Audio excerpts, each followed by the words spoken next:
but I'll just have to stand up and say, no, I disagree. You guys have way too heavy a slant. All right. Well, you're free to do that. It would be helpful if you could point out what you were talking about. Okay. I think I'll give you an example. I'll give you an example, but it has to back up a little bit. It had to do. It was during the last Bush.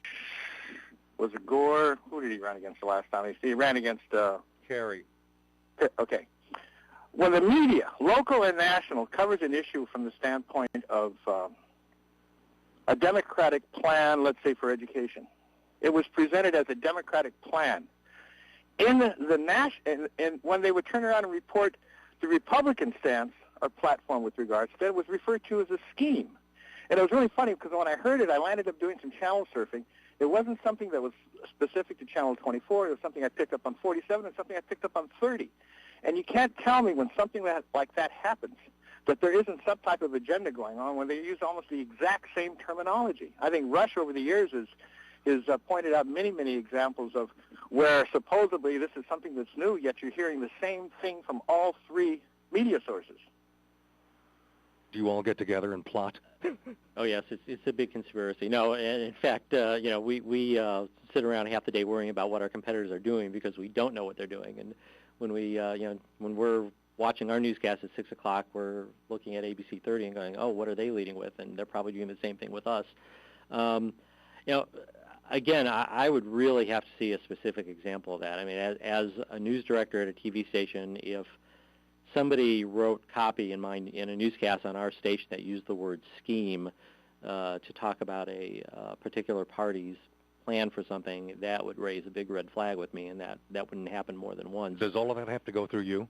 It doesn't necessarily go through me. It goes through somebody. We have an executive producer. We have a managing editor. And we do have stopgaps of other people looking at material before it goes on the air. We also have experienced newscast producers who, for the most part, understand what should fly and what shouldn't fly in terms of being, fair and honest, or to steal a phrase from Fox News, fair and balanced. We, at least on our local news level, we're not sitting there with an agenda saying we have to make this person look good or we have to make this person look bad. I think people have their own opinions about what's right or wrong, and if they don't hear what they want to hear, then they throw the B word out. We're biased, and I do see a lot of that, and that bothers me. That people will use the word bias if they're not hearing something that they don't agree with. Let me take a breather here. We're falling a little bit behind. We'll continue with Geoff Roth, who is the news director over at Channel 24. The others were invited as well and receptive to the idea, but they had prior commitments and couldn't make it in here today. And again, this is the issue that brought Jeff in and the invitations to the others was the large, huge coverage that Barack Obama is getting to this trip to Iraq from Jeff's network, NBC, which has nothing to do with their ownership, and NBC doesn't dictate any terms of how they cover their national news locally. That's all done locally, and I want to make sure there's a clear division in your head as to how this works. Nonetheless, there's still a large presentation there that Jeff agrees with. He's given the reasons why he thinks there's this broad picture of Barack Obama going to Iraq. And again, to encapsulate that, it's because we're being introduced to him. He's new. We already know John McCain. And the other reasons we'll get through again as we get through some of your phone calls and other reasons, too, that we haven't tapped upon yet as to why Jeff agrees there should be this ample coverage of Barack Obama in Iraq. You got it? This is KMJ. We shall return. Number one, because everyone loves Raymond. I knew one day this would happen. Ray Appleton on News Talk 580 KMJ.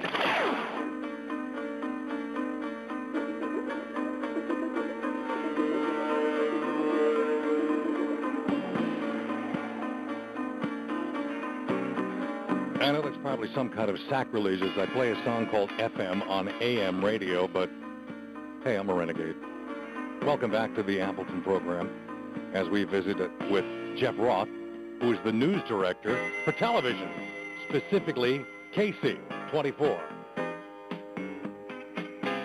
And this all stems from the first show I did on Friday when I came back from vacation, and I was like Mr. Jet Lag, and It was that issue that you all brought up about what you perceive to be this huge biased coverage that Barack Obama, and I'm with you, is getting with this visit to Iraq. This messianic coverage. It was like, it's like, the first manned mission to Mars. And John McCain's been there 5 times and nothing.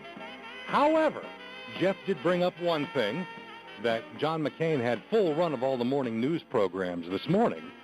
He was there everywhere on all of them because he was available, simply. Barack's out of the country, and it's hard, like Geoff said, to get a news feed from Iraq that's live and in color while he's over there.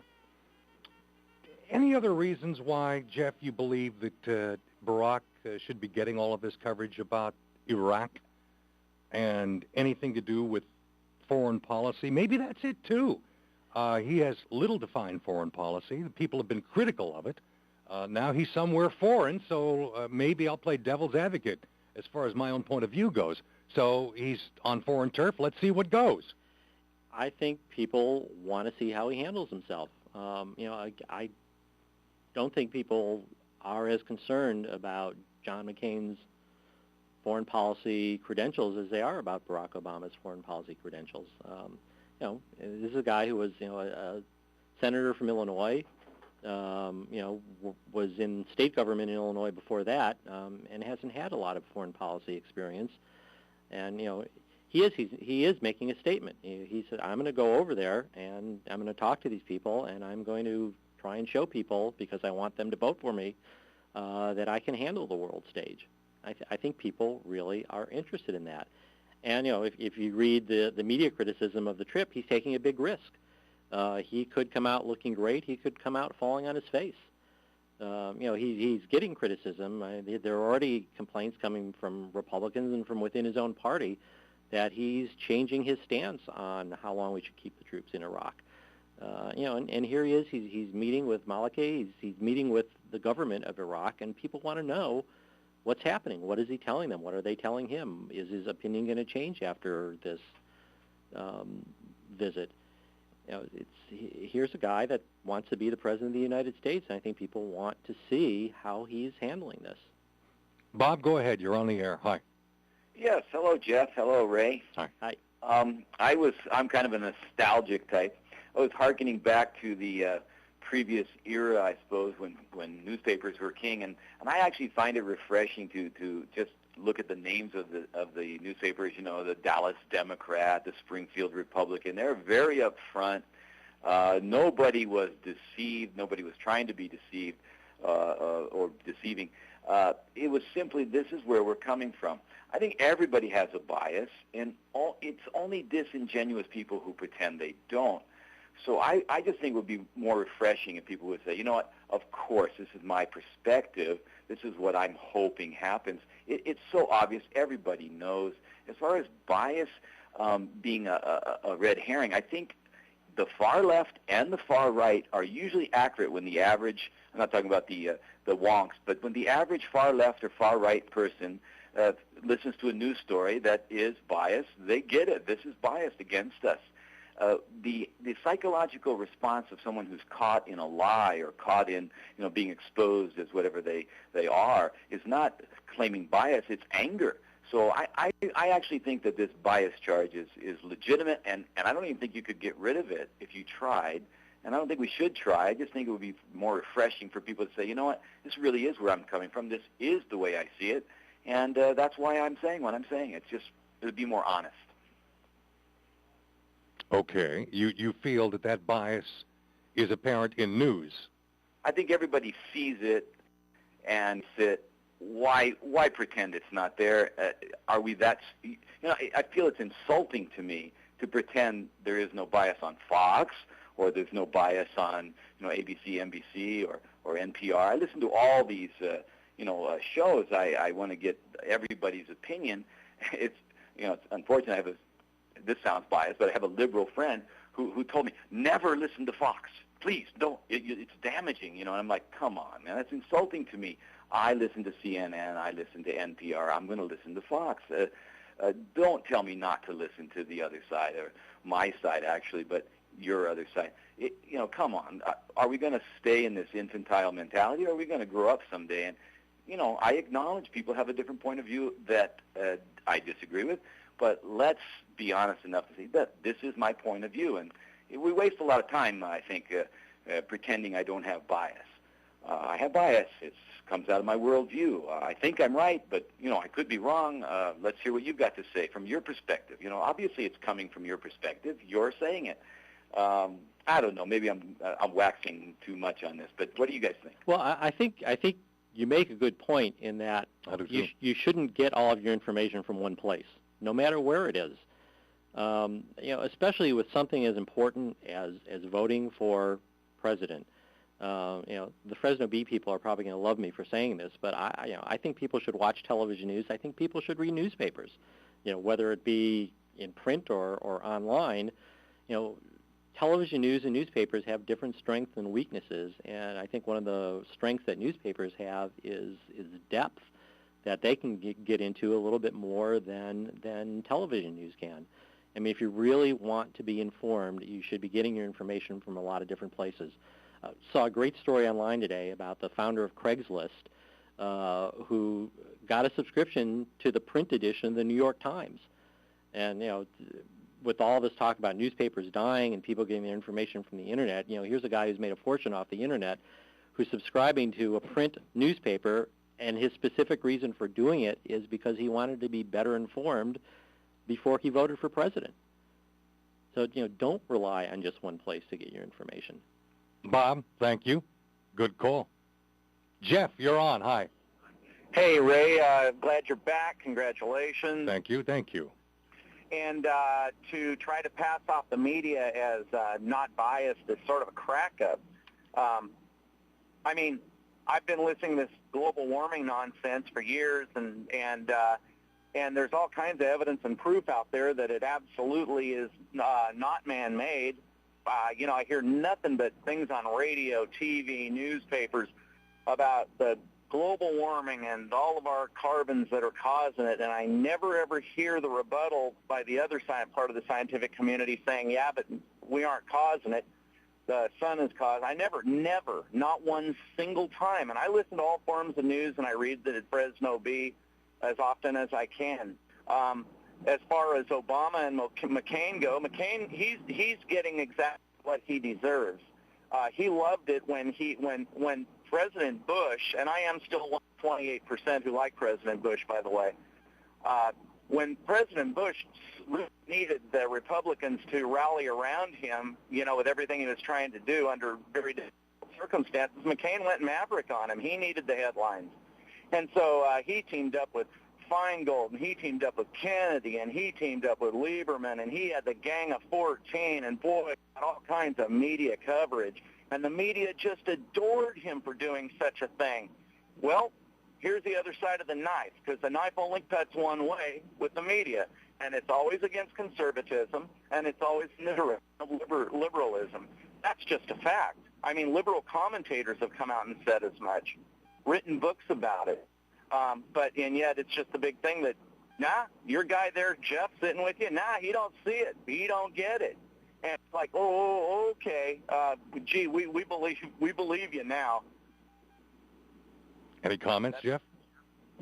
I think people are going to have the opinions that they have. As a news director at a local TV station, I feel it's my job and my responsibility to make sure that we're fair in our presentation, that we give all sides as best we can, and that doesn't necessarily mean that in a 2-minute report, we're going to give exactly 30 seconds to one person and 30 seconds to another person. But again, in the totality of things, we present both sides, or sometimes 3 or 4 sides, depending on the issue, of the issue.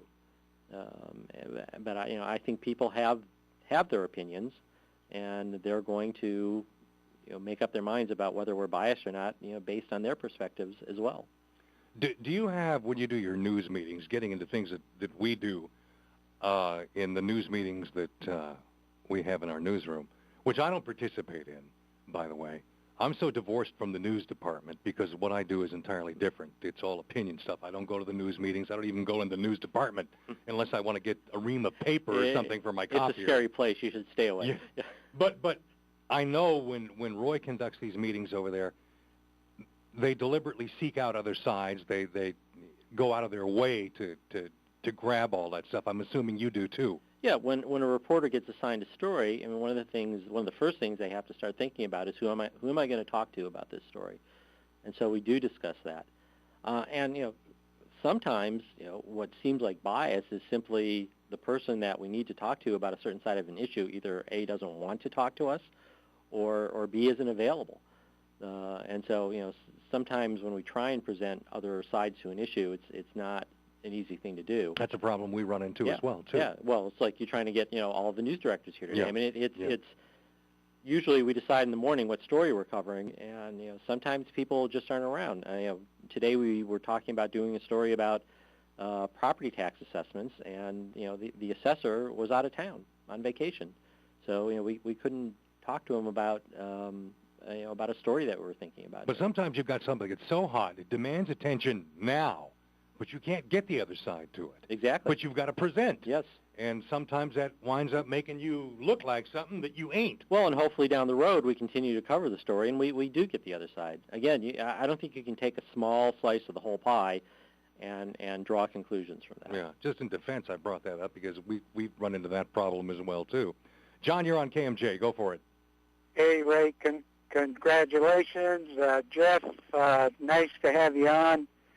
I think the media, including your station, is losing a lot of commercial income because of all the free advertising you guys are giving Obama. I'm going to vote for John McCain. I'm not going to vote for Obama. And they could, from what I've seen, the news media, print, is gaga over Obama. And I can see it coming through the news, whether it's TV. As a rule, I don't listen to the ABC channels because of the bias I perceive, and I don't subscribe to any newspaper because of the bias I perceive coming through for the Democrats. The one thing that the newsprint and the media forget is the people elected George Bush in 2 elections. We've got another election coming in November, and you could play Obama, any trips, whatever he does, following him with a camera 24 hours a day. I'm still going to vote for John McCain, but I perceive a lot of bias by the print and the TV stations. But thanks for coming on. Thank you. It was kind of like thank you, but no thank you. You know what I mean? Let's take another breather here. Phone number is 490-5858, 800-776-5858. We shall be back at KMJ and KMJ580.com. Don't forget, Sean Hannity coming up at 2:05.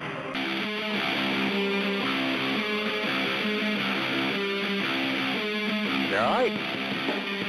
We are sitting here yakking with Geoff Roth, news director, KC24, a TV type.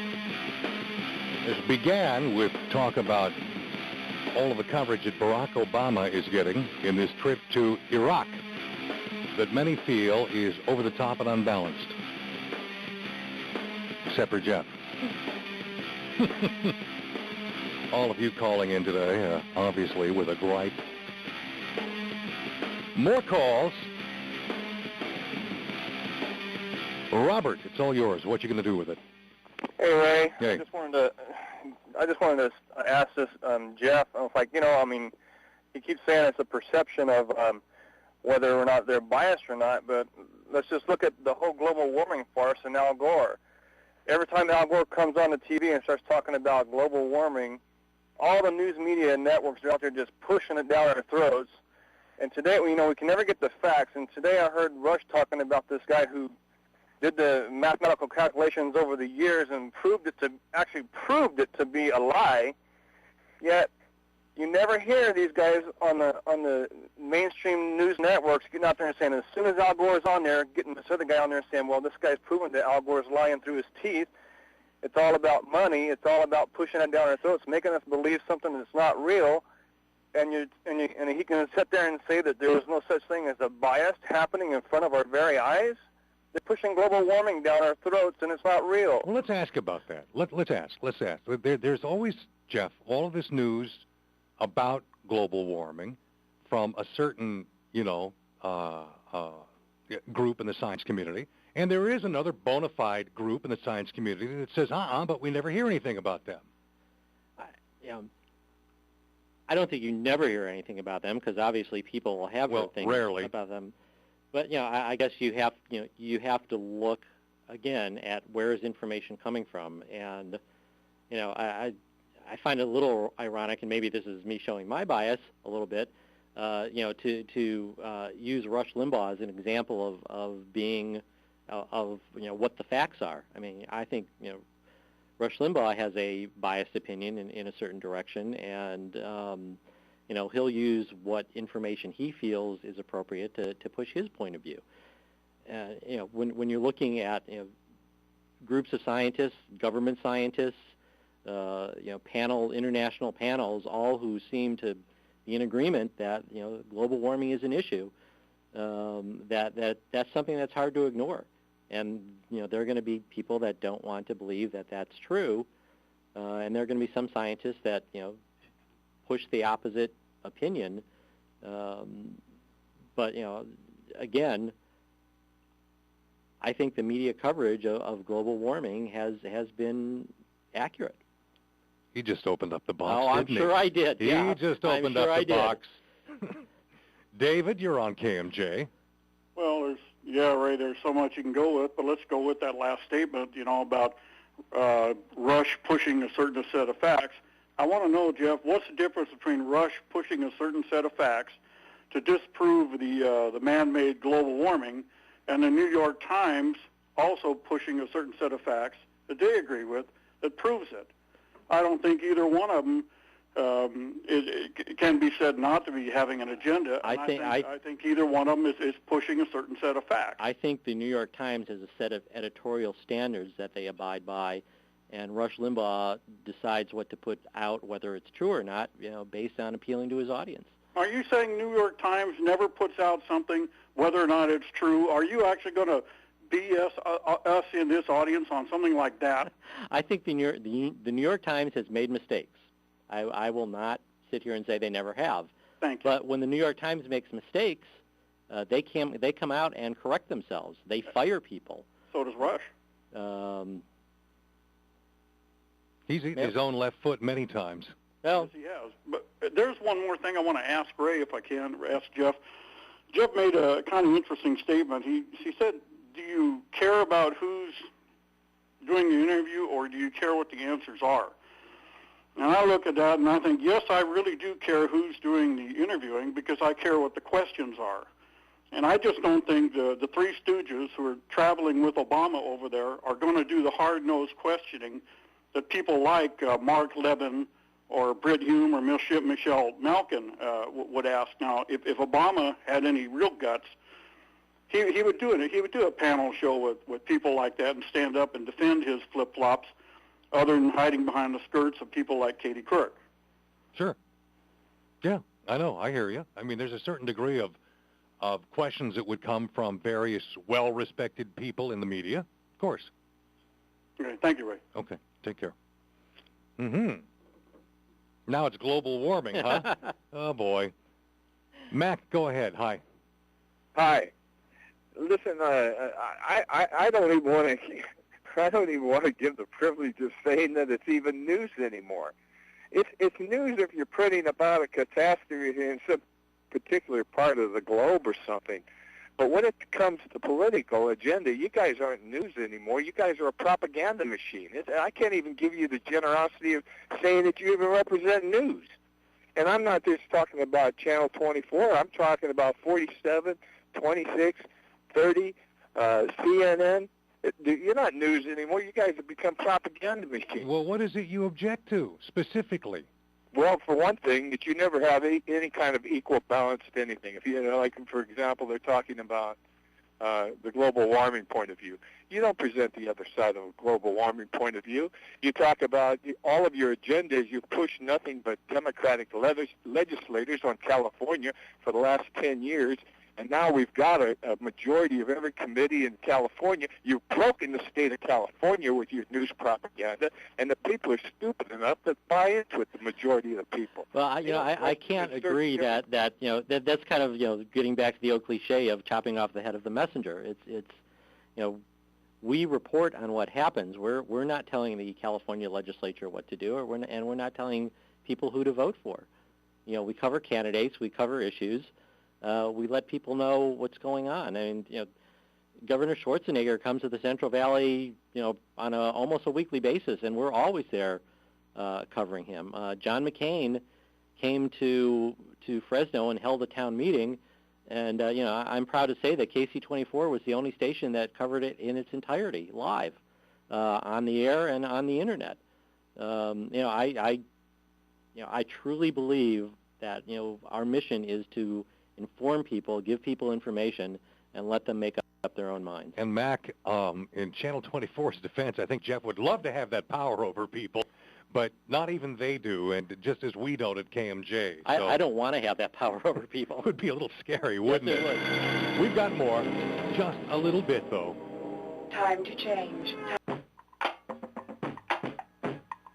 Welcome back to KMJ, the Appleton program. Pretty soon here, we're going to pack the tent and fade into the desert. Geoff Roth remains news director for KSEE-24. Time for about one more phone call, and then we got to scoot and hand it over to Sean Hannity. Bill, you're next. Go for it. The idea that the news media is not biased is really laughable. There was a study published by a UCLA political scientist back in December of 2005 which polled the previous 10 years, and they found NPR to actually be a little bit slightly modestly to the right of Time, Newsweek, and CBS, as well as the Washington Post, which was the only one to score more liberal than the NPR. And that's not the only study that's been done. Measures such as looking at when a Republican lawmaker was mentioned favorably compared to when a Democrat lawmaker was spoken of favorably or unfavorably, it's really not debatable. John Lott has done some groundbreaking work in this issue regarding the Second Amendment as well.